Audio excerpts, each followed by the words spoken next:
आज की क्लास शुरू करते हैं हम लोग। इस समय हम लोग आईएएस और पीसीएस की प्रारंभिक परीक्षा के मद्देनजर इस परीक्षा के प्रथम प्रश्न पत्र के अंतर्गत एक विषय Indian political system and governance की चर्चा कर रहे हैं। इस समय इस विषय के अंतर्गत संविधान की अनुसूचियां टॉपिक पर चर्चा चल रही है। इस टॉपिक से जुड़ करके अब तक 2 लेक्चर हो चुका है, जिसे क्लास के सिस्टम से ही जोड़ करके 2 भागों में चला जा चुका है। हमारा ये क्लास YouTube वीडियो पर भी इन 2 भागों के रूप में अब तक देखा जा सकता है। आज की क्लास के शेड्यूल के हिसाब से ही हम आज की क्लास के अंतर्गत इस वीडियो को भी संविधान की अनुसूचियों का पार्ट 3 बोल रहे हैं। संविधान की अनुसूचियों का पार्ट 3 बोल रहे हैं। पार्ट 2 तक हमने संविधान की 7 अनुसूचियों की चर्चा कर रखी थी। आज पार्ट 3 के अंतर्गत संविधान की 8वीं अनुसूची, 9वीं अनुसूची, 10वीं अनुसूची, 11वीं अनुसूची और 12वीं अनुसूची की चर्चा की जाएगी। आज यह टॉपिक पूरा हो जाएगा। इसके पहले के 2 भागों और आज के टॉपिक को जोड़ करके अंत में आपसे कुछ प्रश्न पूछे जाएंगे, इसलिए आप थोड़ा सा सतर्क होकर के इस चर्चा को सुनिएगा। लास्ट में कुछ महत्वपूर्ण तथ्यों को एक बार फिर से इस टॉपिक से जोड़ करके आपको बताया जाएगा। तो चलिए अपने वीडियो की शुरुआत आज की क्लास के हिसाब से अपनी 8वीं अनुसूची से शुरू करते हैं। संविधान की 7वीं अनुसूची संघ सूची, राज्य सूची और समवर्ती सूची के बारे में बात कर रही थी। संविधान की 8वीं अनुसूची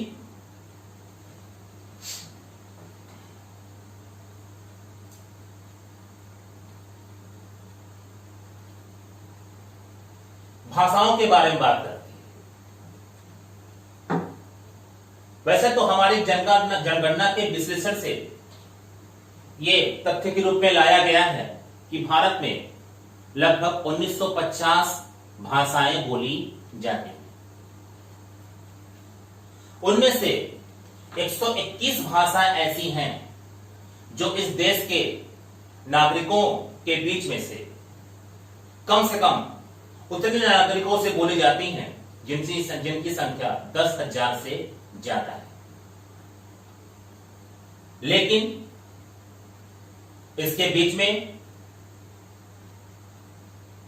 हमारे संविधान में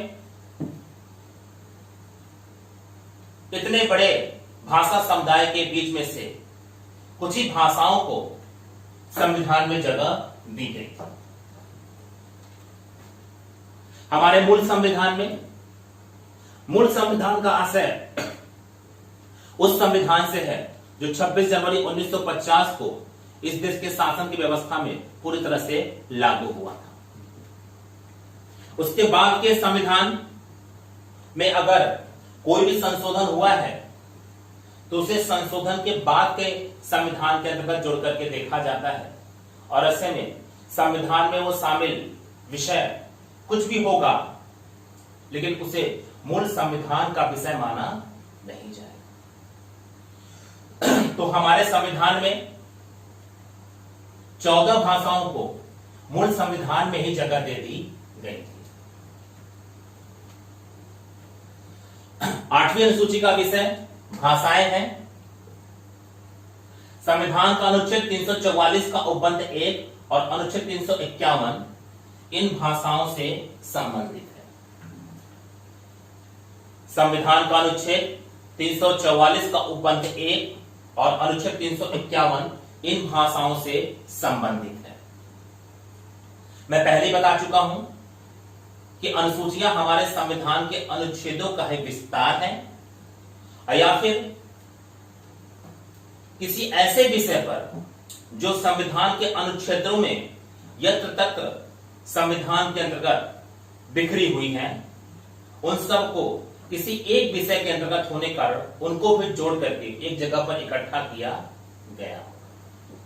तो अलग अलग दशाएं संविधान के अनुसूचियों के साथ जुड़ करके देखी जाती हैं। इसलिए संविधान सभा के सदस्यों ने संविधान में अनुसूचियों को निर्मित करने की सोच बनाई थी। तो दो अनुच्छेद यहां पर आपको बताए गए, अनुच्छेद 344 का उपबंध 1 और 351, ये भाषाओं से संबंधित है। हमारे मूल संविधान में संविधान की अनुसूचियों के अंतर्गत 14 भाषाएं शामिल थी।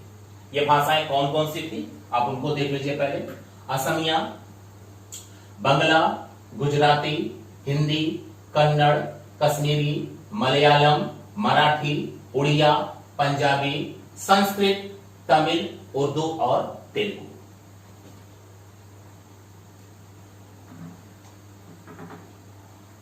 भारतीय भूक्षेत्र के अंदर ये भाषाएं कहां कहां बोली जाती हैं, थोड़ा सा उसको आप अपने से रिकॉल करिए, कुछ अपने से रिसर्च करके चीजों को।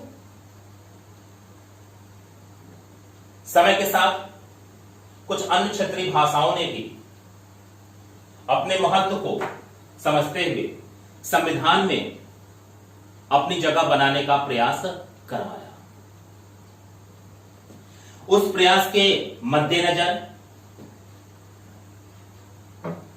संविधान अब तक 8वीं सूची में 3 संशोधन करवा चुका है। उस प्रयास के मद्देनजर संविधान अब तक 8वीं अनुसूची में 3 संशोधन करवा चुका है। पहला उसका संशोधन, जिसे संविधान संशोधन माना गया था, 21वें संविधान संशोधन के द्वारा देखा गया था, जो कि 1967 में किया गया था। दूसरा संविधान संशोधन उसका 71वें संविधान संशोधन के रूप में देखा गया था, जो कि 1992 में किया गया था।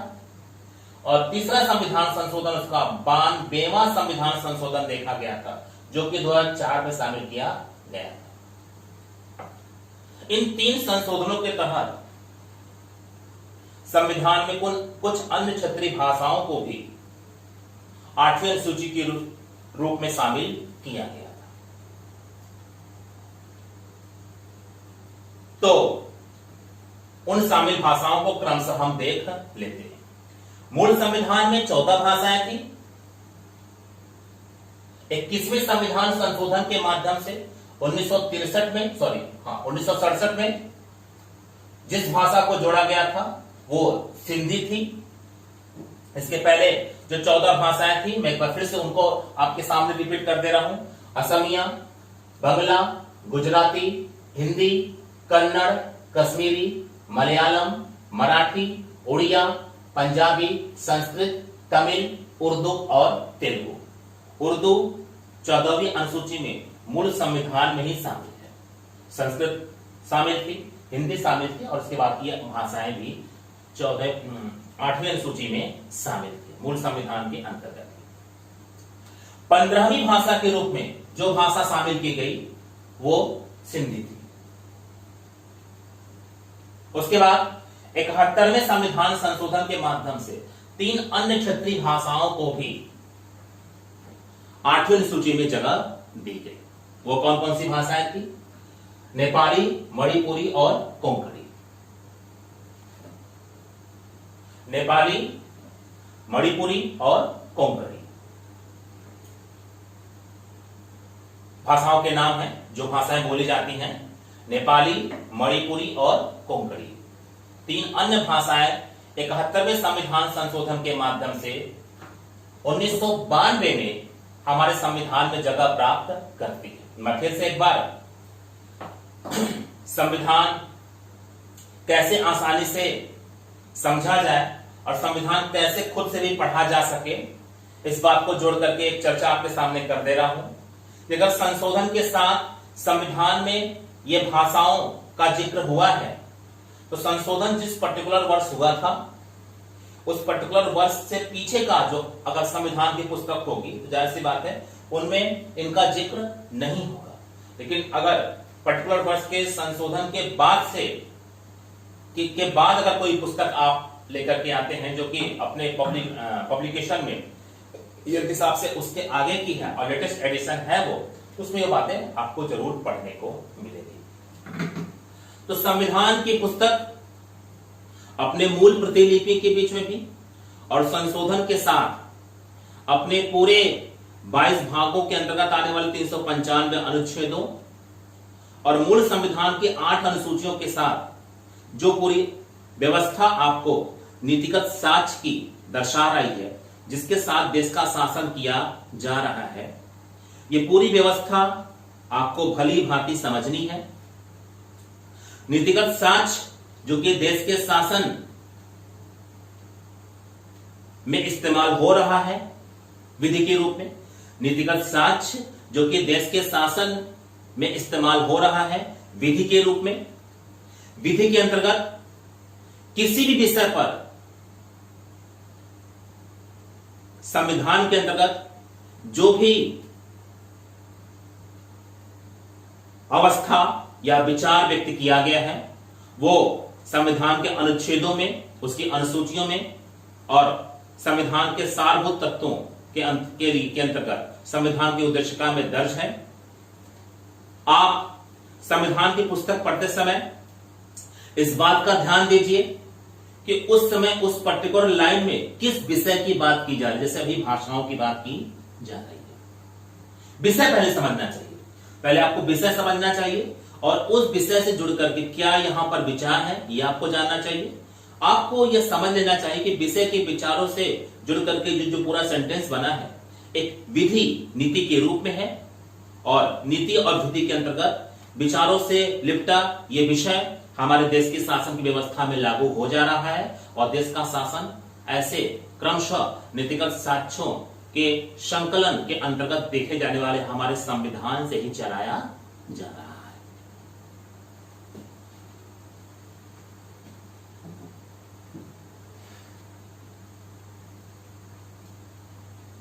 तो चाहे मूल संविधान रूपी पुस्तक में किसी विषय के अंतर्गत उसके विचारों से जुड़ करके विधि के स्तर से जो भी सेंटेंस आप पढ़ रहे हैं या संविधान में संशोधन के बाद किसी भी विषय पर उसके संशोधित विचारों के अंतर्गत जो कोई भी सेंटेंस आप विधि के अंतर्गत यहां पर पढ़ रहे हैं, संविधान के अंतर्गत जो कुछ भी उल्लिखित आपको मिलेगा वो सब नीतिगत साक्ष्य या विधि के रूप में ही आपको समझना पड़ेगा, स्वीकार करना पड़ेगा और आपको समझना पड़ेगा और आपको ये समझना पड़ेगा कि किसी भी विषय पर संशोधन से पहले या संशोधन के बाद जो भी विचार रखे गए थे वो उस पर्टिकुलर समय के अंतर्गत भारत देश की सीमाओं के अंदर विधि के शासन के रूप में लागू रहते हैं। अभी हम भाषाओं की चर्चा कर रहे हैं, छोटे छोटे बहुत सारे विषय निकल जाते हैं इस संविधान के अंतर्गत। आप खुद देख रहे हैं कि हमने पहले अनुसूची में किसका जिक्र किया, हमने दूसरी अनुसूची में किसका जिक्र किया, हमने तीसरी अनुसूची में, चौथी में, पांचवी में, इस तरह से आप विषय को दिमाग में रखते चलिए। इसके पहले हमने संविधान के स्रोत पर भी चर्चा कर रखी है, तो उसमें भी बहुत सारे टॉपिक्स आपको देखने को मिले। संघात्मक शासन व्यवस्था क्या है, संघीय शासन का क्या तात्पर्य होता है, राज्यपाल का पद क्या कर रहा है, राष्ट्रपति का निर्वाचन कैसे हो रहा है, ये विषय है। देश के शासन की व्यवस्था बहुत सारे विषयों से जुड़कर के तैयार की गई है। उसमें राष्ट्रपति है, उसमें राज्यपाल है, उसमें प्रधानमंत्री है, उसमें मुख्यमंत्री है, उसमें संसद है, उसमें राज्य विधानमंडल है। संसद के दोनों सदन है, राज्य विधानमंडल द्विसदनी भी हो सकता है, एक सदनी भी हो सकता है, जैसी दशा है। न्यायपालिका है, स्थानीय शासन है, ग्रामीण स्थानीय शासन है, नगरीय स्थानीय शासन है। ग्रामीण स्थानीय शासन के अंतर्गत ग्राम पंचायत, क्षेत्र पंचायत और जिला पंचायत है। नगरीय स्थानीय शासन के अंतर्गत नगर निगम, नगर पालिका परिषद और नगर पंचायतें हैं। नगर निगम के स्तर पर एक अध्यक्ष है, नगर पालिका के स्तर पर एक अध्यक्ष है, नगर पंचायत के स्तर पर एक अध्यक्ष है। उसी तरह से ग्रामीण स्तर पर जिला परिषद का एक अध्यक्ष है, तो ग्राम प्रधान होता है। ये जो कुछ भी आपको दिख रहा है, आपको ये पहले समझ लेना है कि ये देश की शासकीय व्यवस्था के विधि के छोटे छोटे टुकड़े हैं जो कि अलग अलग विषयों से देश की शासन की व्यवस्था में आ रहे हैं। जिस विषय पर आपको बात करनी है, संविधान का अध्ययन करते समय आपको यह समझ लेना है कि उस विषय से जुड़े कुछ ऐसे विचार होंगे जिन्हें हमें स्पष्टतः समझना पड़ेगा और अंततः उसे एक विधि या नीति के रूप में स्वीकार करके इस रूप में अपनी समझ संविधान के अध्ययन के रूप में बना लेनी होगी कि ये विचार इस विषय के साथ विधिगत व्यवस्था के रूप में हमारे देश के शासन में लागू है और हमें इसके हिसाब से चलना है। और अपने आसपास के वातावरण में अगर वो विषय कहीं पर आपको दिखे तो आप अपने अध्ययन को व्यवहारिकता के अंतर्गत जोड़ करके समझने के लिए आप इस विषय से जुड़े विचारों को अपने आसपास के वातावरण में जोड़ करके देखिए, उनको समझने का प्रयास करिए और इस प्रकार से संविधान के व्यवहारिक अनुभवों को भी महसूस करिए, चाहे आप आईएएस पीसीएस के एक गंभीर विद्यार्थी हैं या फिर आप इस देश के एक जिम्मेदार नागरिक हैं। दोनों दशाओं में ये संविधान आपके लिए काफी महत्वपूर्ण पुस्तक हो रही है।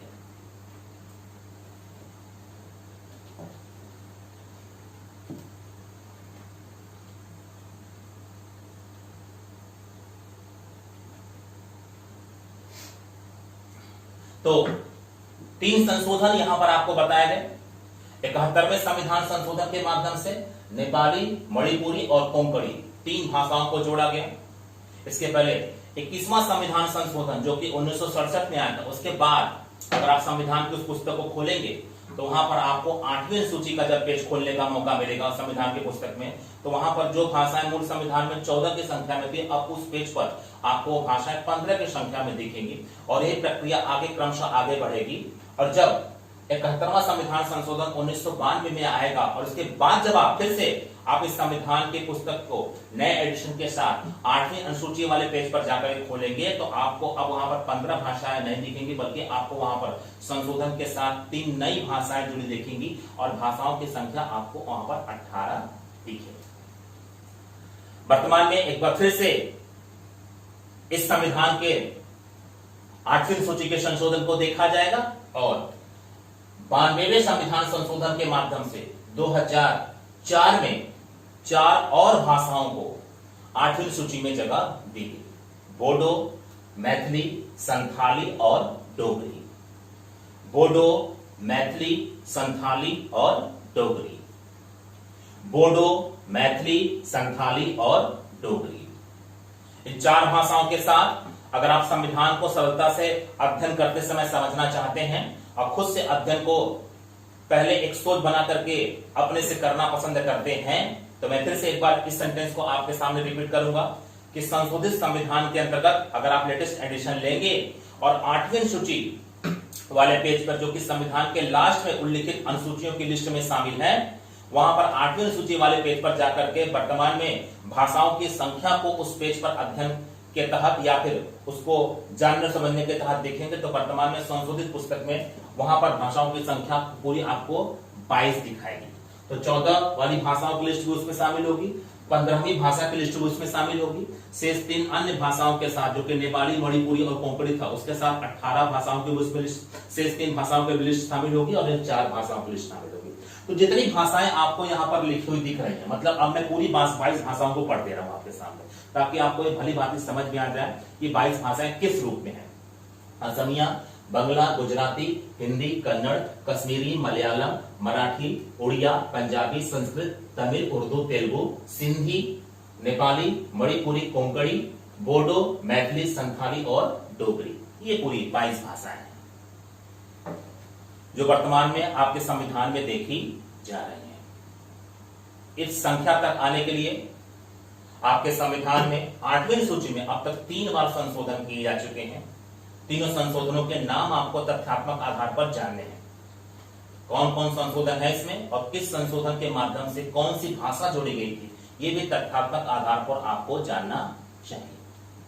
तो 71वें संविधान संशोधन के माध्यम से कौन सी भाषाएं जोड़ी गई थी? 1, 3 या 4, तीनों भाषाओं के नाम। इन भाषाओं के संविधान में संशोधन में संविधान में शामिल करने के बाद उस समय टोटल भाषाओं की संख्या कितनी हो गई थी? 15, 18 या 22, तो 18। ये सब चीज आप थोड़ा सा फैक्चुअली दिमाग में रखिए। तो 8वीं अनुसूची समझ में आ चुकी है आपको, ठीक है। अब हम 9वीं अनुसूची पर जाते हैं।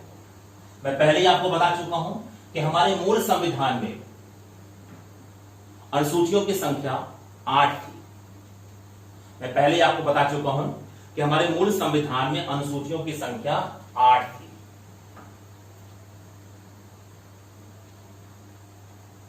फिर आपको जैसे संविधान लागू हुआ तो संविधान जिस विधिगत साक्ष्य के साथ लागू हुआ था, उस विधिगत साक्ष्य के आधार पर जैसे संविधान व्यवहारिकता में आता है तो व्यवहारिकता में ढेरों परेशानियों को आपको सामना करना पड़ता है।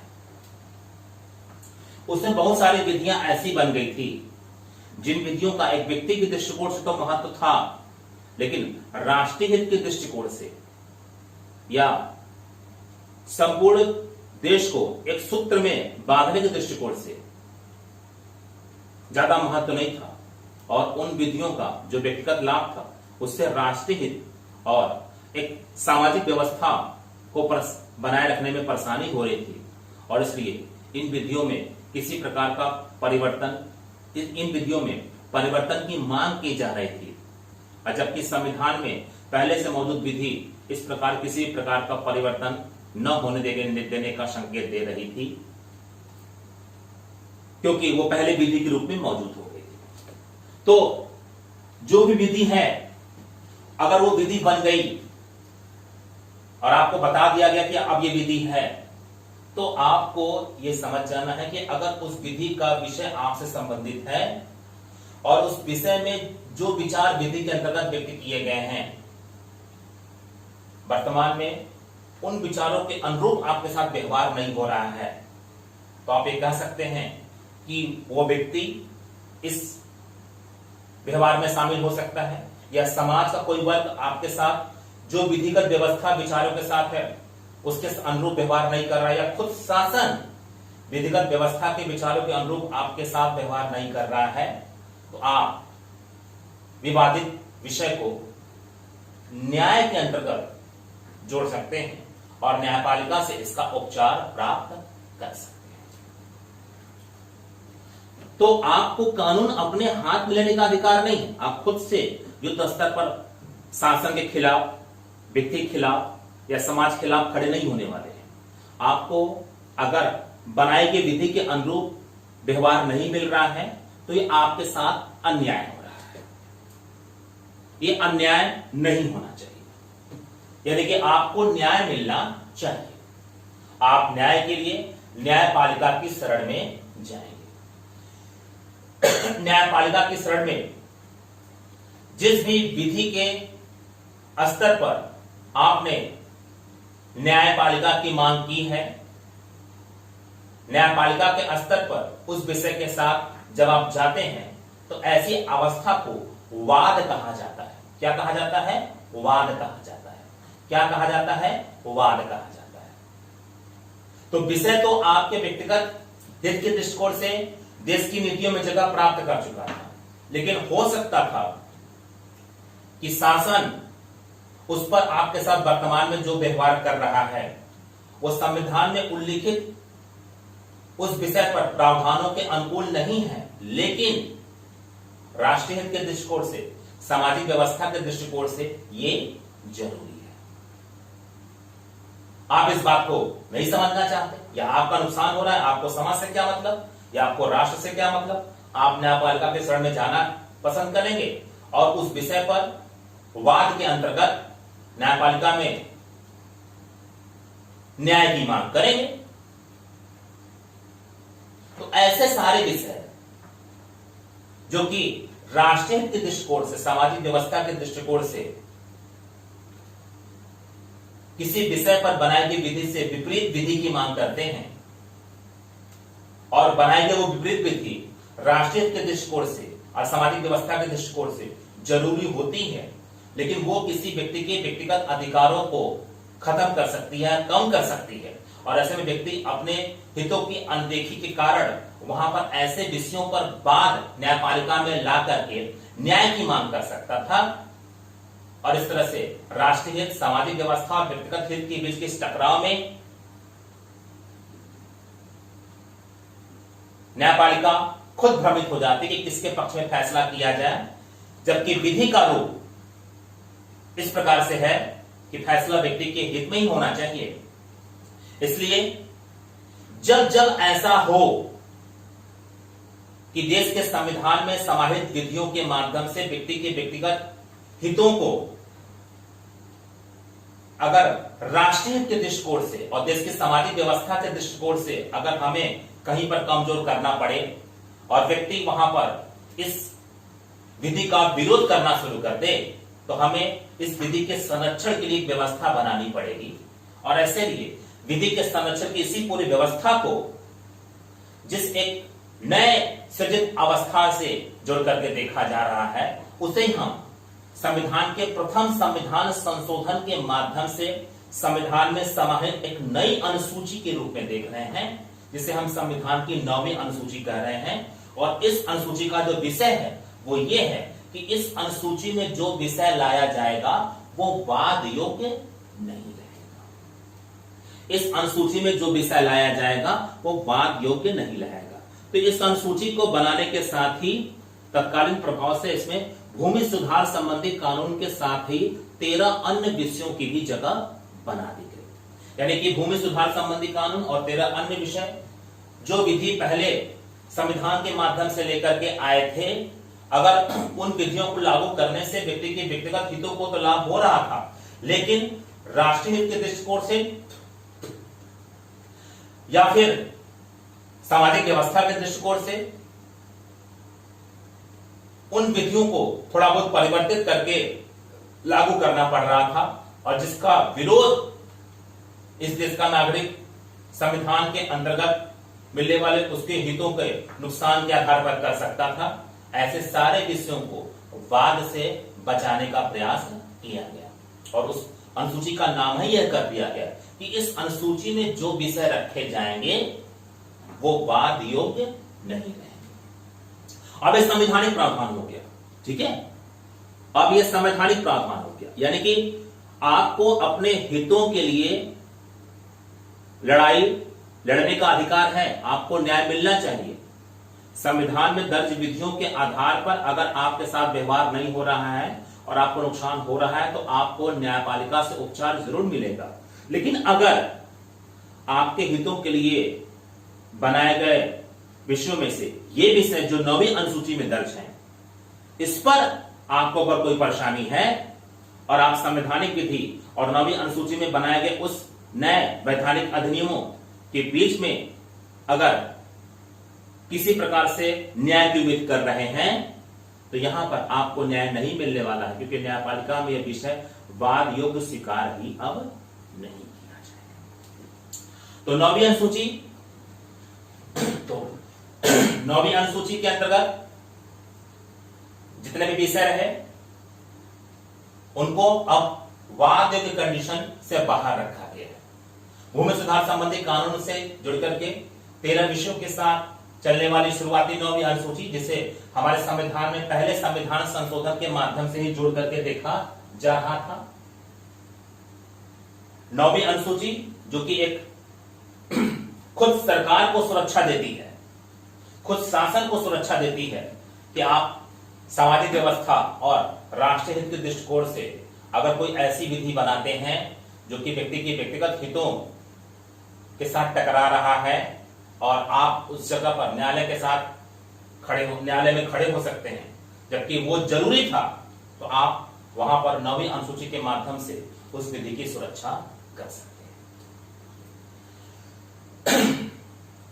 ऐसे में 31 ख जो अनुच्छेद है संविधान का 31 ख, वैसे तो संविधान का अनुच्छेद 31 आज मूल संविधान में मौजूद ही नहीं है, 31 नहीं है, लेकिन 31 क, 31 ख और 31 ग आपके संविधान में मौजूद है। वो कैसे है हम आगे बात करेंगे जब हम फंडामेंटल राइट्स पढ़ेंगे, जब हम मूल अधिकार पढ़ेंगे। तो मूल अधिकारों के अनुच्छेद में ही एक अनुच्छेद है 31 ख, ये हमारे संविधान की 9वीं अनुसूचियों से जुड़ा है।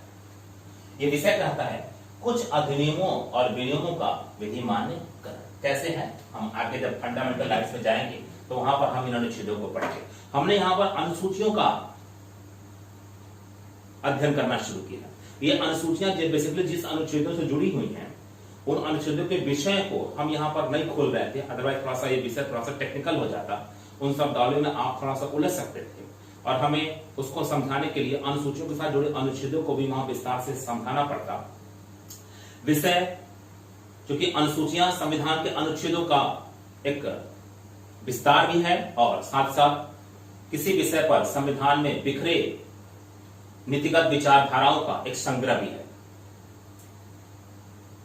तो हम जब संविधान के अनुच्छेदों का क्रमशः अध्ययन शुरू करते हैं तो हमें पता रहता है कि अभी पर्टिकुलर की जिस विषय पर चर्चा हो रही है उसी पर चर्चा होगी, राष्ट्रपति पर तो राष्ट्रपति पर। अब यहाँ पे थोड़ा सा होता है कि कभी इस अनुच्छेद पे कभी उस अनुच्छेद पे, तो आपको पूरे संविधान में विचलन का तो मौका मिल जाता, लेकिन छोटे छोटे विषयों को कई बार छोटे छोटे विषयों से जुड़ करके आपको ढेर सारी बातें यहाँ पर आपको करनी पड़ जाती। इसलिए मैंने यहाँ पर अनुसूचियों से जुड़े अनुच्छेदों को केवल विषय से जोड़ करके आपको बता दिया, इसकी चर्चा हमने नहीं की है। जब हम संवैधानिक अनुच्छेदों को सिलेबस के साथ जुड़ करके आगे बढ़ाना शुरू करेंगे तो बीच बीच में अनुच्छेद आते रहेंगे कंडीशनल, और उस समय हम इनकी चर्चा भी कर लेंगे। तो 31 ख वर्तमान में इसमें वो सुरक्षित जो अधिनियम बन चुके हैं उनकी संख्या अब लगभग 282 से भी ऊपर हो चुकी है। सरकार ने भी इस अनुसूची का समय के साथ लाभ लेना शुरू किया और जब भी कोई विवादित विषय पर वो कानून लेकर के आती है जिससे व्यक्ति के व्यक्तिगत हितों से उसका टकराव होना लाजमी है, तो कई बार ऐसा देखा गया कि सरकार ने भी 9वीं अनुसूची में उस विषय को रख करके सारे झंझटों से एक ही बार में छुटकारा पा लिया, क्योंकि उसमें लिखा हुआ है कि इस अनुसूची में जो विषय लाए जाएंगे वो वाद योग्य नहीं रहेंगे। समय के साथ 9वीं अनुसूची के संवैधानिक व्यवस्था पर भी प्रश्न चिन्ह लगा और उसके बाद न्यायपालिका, चूंकि हमारे देश में न्यायपालिका को हमारे संविधान का अंतिम निर्वचनकर्ता संविधान के माध्यम से ही माना गया। तो निर्वचनकर्ता यानी कि व्याख्याकर्ता, संविधान के अंतिम व्याख्या करने का अधिकार हमारे न्यायपालिका को सुप्रीम कोर्ट को है, सर्वोच्च न्यायपालिका को। तो सर्वोच्च न्यायपालिका ने संविधान में ये जो 9वीं अनुसूची की वर्तमान व्यवस्था आप उस समय के हिसाब से आपको दिख रही थी, उसको परिस्थितियों के साथ जब जोड़ करके देखना शुरू किया तो कई ऐसी बातें प्रकाश में आई जिसके माध्यम से ऐसा लगा कि सरकार भी, शासन भी इस 9वीं अनुसूची का अपने शासकीय विधियों के लिए उपयोग कर रही है। और ऐसे में न्यायपालिका ने 9वीं अनुसूची की मूल मौलिकता को बनाए रखा, यानी इस अनुसूची में जो विषय लाए जाएंगे वो वाद योग्य नहीं रहेंगे। मूल मौलिकता को बनाए रखा, यानी कि 9वीं अनुसूची में जो विषय लाए जाएंगे वो वाद योग्य नहीं रहेंगे। मूल मौलिकता को बनाए रखने के बाद भी इसमें शामिल विधियों के साथ 9वीं अनुसूची का लाभ लेने की प्रवृत्ति शासन के स्तर पर न पनपे और आने वाले समय में इस पर उचित लगाम लगाई जाए, इसलिए उसने ये कहा कि 1973 के बाद से जितने भी अधिनियम इस 9वीं अनुसूची में शामिल किए गए हैं, न्यायपालिका अगर चाहेगी तो उसकी न्यायिक समीक्षा कर सकती है। संविधान के स्रोत में हमने आपको न्यायिक पुनरावलोकन की शक्ति से जुड़कर के बातें बताई थी, उसकी अवधारणाओं को भी स्पष्ट किया था और यह भी बताया था कि यह शक्ति हमें अमेरिका के संविधान के स्रोत के रूप में अपने संविधान में शामिल करने का मौका मिला। न्यायिक समीक्षा के अंतर्गत कार्यपालिका और विधानमंडल के माध्यम से बनाई किसी विधि की न्यायपालिका जांच कर सकती है और वो अगर विधि देश की शासकीय व्यवस्था और हमारे संविधान के दृष्टिकोणों या संविधान में समाहित विधिगत व्यवस्था के अंतर्गत जनता के हितों के विपरीत होंगे तो न्यायपालिका उसे कमजोर करेगी, तब तक जब तक वो देश की शासन व्यवस्था के अनुकूल न हो जाए और अगर वो पूरी तरह से अनुचित होंगे तो उसे लागू करने से रोक देगी, अर्थात उसे शून्य घोषित करवा देगी। तो 9वीं अनुसूची के अंतर्गत शामिल अधिनियमों को, जो कि व्यक्ति के व्यक्तिगत हितों से टकराव के बाद भी राष्ट्रीय हित और सामाजिक व्यवस्था के हित के दृष्टिकोण से महत्वपूर्ण होने के कारण 9वीं अनुसूची में शामिल हुए और अपनी विधिमान्यता को स्वीकार भी करवा गए। लेकिन न्यायपालिका ने आने वाले समय में शासन के इस अनुसूची से जुड़ करके लिए जाने वाले लाभों के मद्देनजर अपने फैसले में यह व्यवस्था दी कि न्यायपालिका यानी कि सर्वोच्च न्यायालय अगर चाहेगी तो 1973 के बाद से इस अनुसूची में जितने विषय शामिल किए गए हैं उनकी न्यायिक समीक्षा कर सकती है। और ऐसे में व्यक्ति के व्यक्तिगत हितों और सामाजिक व्यवस्था राष्ट्रीय हितों के बीच के संबंधों का आधार लेकर के 73 के बाद से अगर कोई अधिनियम लाया गया है और न्यायिक समीक्षा के आधार पर न्यायपालिका उसे उचित नहीं समझेगी तो उस विधि को लागू करवाने से रोक देगी, भले ही वो 9वीं अनुसूची के अंतर्गत है, जिसमें यह कहा गया है कि इस अनुसूची में जो विषय लाए जाएंगे वो वाद योग्य नहीं रहेंगे। तो 8वीं अनुसूची का विषय भाषाएं थे। 6वीं अनुसूची का विषय असम, मेघालय, त्रिपुरा, मिजोरम के जनजाति क्षेत्रों के प्रशासन से संबंधित था। उसी तरह से पहली अनुसूची रही, दूसरी अनुसूची रही, तीसरी अनुसूची अपने विषय है। 9वीं अनुसूची का विषय है कि इस अनुसूची में जो विषय लाए जाएंगे वो वाद योग्य नहीं रहेंगे। तो 9वीं अनुसूची एक पात्र हो गया है, ठीक है। अब इस पात्र को आप देखिए, आप संविधान की पुस्तक के अनुसूचियों वाले एरिया में चले जाए, जो संविधान की पुस्तक के अंतिम पृष्ठों पर, अंतिम कुछ पृष्ठों पर आपको मिलेगी। उस अनुसूचियों वाले भाग को आप खोल करके उसमें 9वीं अनुसूची का पेज खोलिए। 9वीं अनुसूची के पेज खोलेंगे तो आपको वहां पर बहुत सारे अधिनियम मिल जाएंगे। आप इस समझ जाए कि ये अधिनियम विवादित अधिनियम हो सकते थे। इन अधिनियमों का संबंध व्यक्ति के व्यक्तिगत हितों से टकराता और न्यायपालिका में इस पर लंबे विवाद भी चलते। इसलिए राष्ट्रीय हित और सामाजिक व्यवस्था के दृष्टिकोण से इस अधिनियमों में शामिल जो विचार विधि के रूप में दर्ज थे उनको जरूरी समझने के कारण इनको 9वीं अनुसूची वाले इस डब्बे में या पात्र में डाल दिया गया, जो भी आप समझने के लिए इस्तेमाल करें। वैसे उसे आप डब्बा मत कहिए, संविधान को आप 9वीं अनुसूची जोड़ करके देखिए और उस पर्टिकुलर पेज पर आप एक IAS के सही विद्यार्थी या इस देश के जिम्मेदार नागरिक के रूप में जागरूकता के स्तर से जाइए और देखिए कि वहां पर कौन कौन से अधिनियम वर्तमान में रखे गए हैं। पढ़ना चाहे पढ़ लीजिए और नहीं तो जो इमेज आपको दिखाई जा रही है उसी में से जुड़ करके उसी प्रोसेस पर थोड़ा सा उन पुस्तकों को आपको आगे बढ़ा लीजिए। तो 9वीं अनुसूची समझ में आ चुकी है आप लोग को, ठीक है। आगे चलते हैं। अब हम एक बड़े ही महत्वपूर्ण विषय पर आते हैं जिसे हम दल परिवर्तन के आधार पर निरर्थता के बारे में उपवन से जुड़ करके देखते हैं। संविधान की अनुसूचियों से जुड़े कुछ महत्वपूर्ण तथ्य। 5वीं अनुसूची के अंतर्गत गठित जनजाति सलाहकार परिषद का यह कर्तव्य होगा कि वह उस राज्य की अनुसूचित जनजातियों के कल्याण और उन्नति से संबंधित ऐसे विषयों पर सलाह दे जो उसको राज्यपाल द्वारा निर्दिष्ट किए जाएं।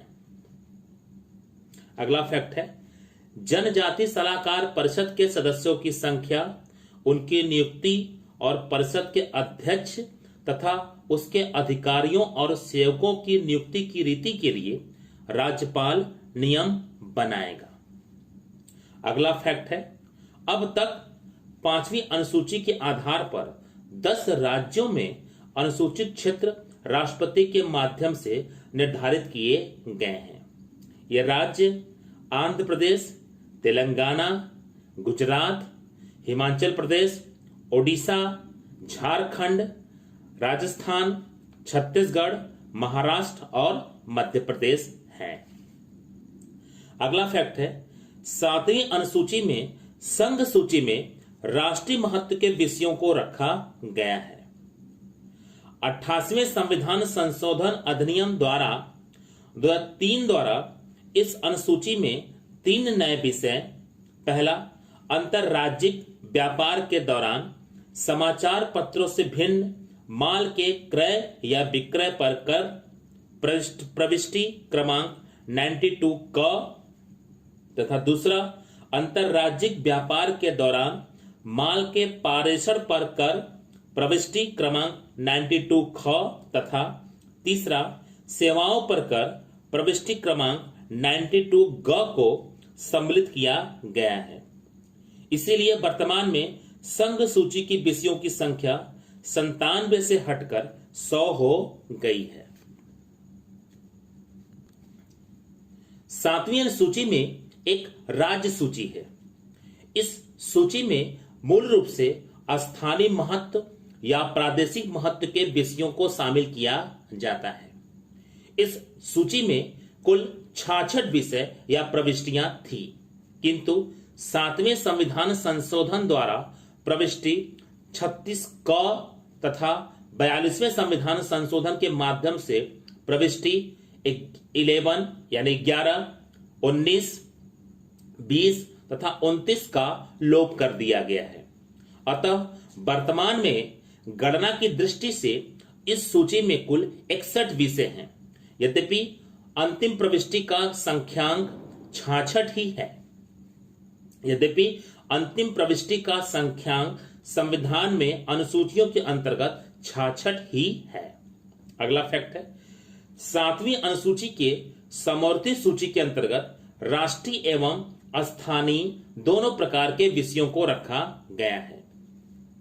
इस सूची में कुल 47 विषय या प्रविष्टियां थे, किंतु 42वें संविधान संशोधन के माध्यम से इसमें 5 और प्रविष्टियां यथा पहला 11 क जो न्याय प्रशासन को दर्शाता है, दूसरा 17 क जो वन से जुड़ा हुआ है, तीसरा 17 ख जो वन्य जीव जंतु और पक्षियों का रक्षण लेकर के आ रहा है, तथा चौथा 33 क वाट और माप से जुड़ा हुआ है, जबकि पांचवा 20 क जनसंख्या नियंत्रण एवं परिवार नियोजन को जोड़ करके बनाया गया है। ये महत्वपूर्ण तथ्य यहीं पर पूरे होते हैं।